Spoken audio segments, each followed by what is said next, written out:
हे नमस्कार दोस्तों, स्वागत है आप सभी का एक बार फिर से आउल अकेडमी एजुकेशन में। और आज हम पढ़ने वाले हैं geography NCERT class 7th chapter number 1 which is environment.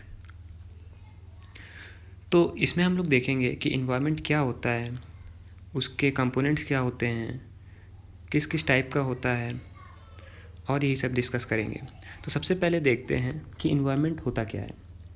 तो अगर इसकी डेफिनेशन की बात करें तो इसे हम लोग ऐसे कह सकते हैं कि the place, people, things and nature that surround any living organism is known as environment. इसका मतलब ये हुआ कि इन्वायरमेंट जो भी हमारे आसपास या किसी भी लिविंग ऑर्गेनिज्म के आसपास की चीज़ें होती हैं, उनका कॉम्बिनेशन जो होता है उसे इन्वायरमेंट कहते हैं।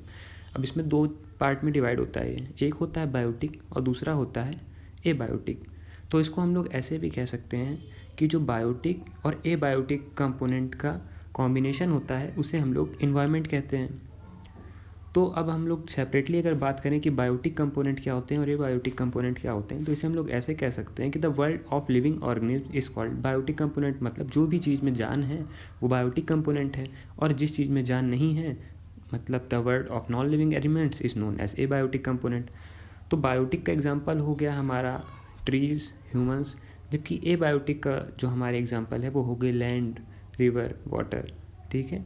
तो अब कंपोनेंट ऑफ इन्वायरमेंट के बारे में हम लोग देख लेते हैं कि कंपोनेंट ऑफ इन्वायरमेंट होते क्या हैं।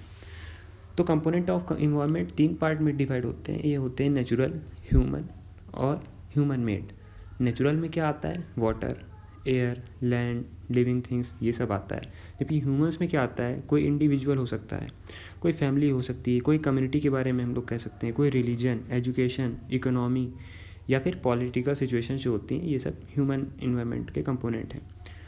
सो इसी तरीके से ह्यूमन मेड इन्वायरमेंट में क्या क्या आएगा, कंपोनेंट में क्या क्या आएगा, तो इसमें आते हैं ऐसे जो भी ह्यूमन के द्वारा डेवलप किया जाता है या ह्यूमन जो बनाता है, जैसे कि लैंड नहीं, ब्रिजेस और इंडस्ट्रीज़, ये सब ह्यूमन मेड में आ गया। तो इन्वायरमेंट जो होता है ये 2 पार्ट में डिवाइड है। देखिए, एक हो गया नेचुरल इन्वायरमेंट, दूसरा हो गया ह्यूमन इन्वायरमेंट।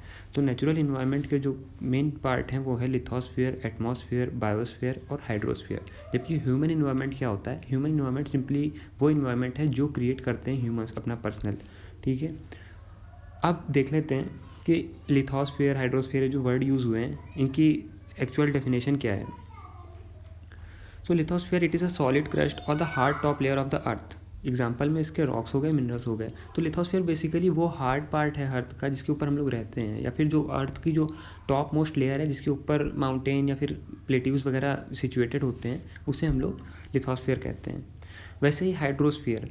अब हाइड्रोस्फीयर क्या है? ये देखिए 2 वर्ड से बना हुआ है। तो हाइड्रो और स्फीयर मीन जो भी अर्थ के ऊपर वाटर अवेलेबल है वो सब कंपोनेंट किसका होता है? वो हाइड्रोस्फीयर का होता है।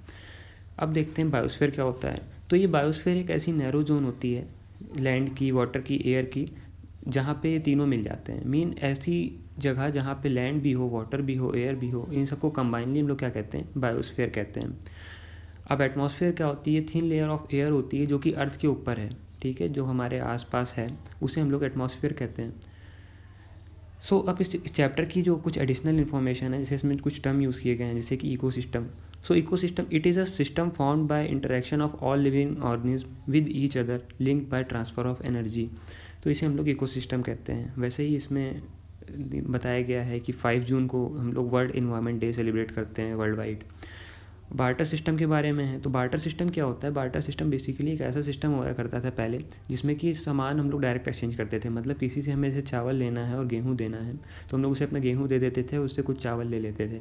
तो मतलब इसमें गुड्स का डायरेक्ट ट्रांसफ़र होता था, इसलिए इसे हम लोग कहते थे कि ये जो है बार्टर सिस्टम होता था। इसमें डायरेक्ट गुड्स का एक्सचेंज होता है, इसमें मनी का कोई भी रोल नहीं होता है। तो ये था एक शॉर्ट में चैप्टर का कंक्लूज़न। अगर आपको अच्छा लगे तो प्लीज़ इसे लाइक करिएगा। Thank you very much for discussion.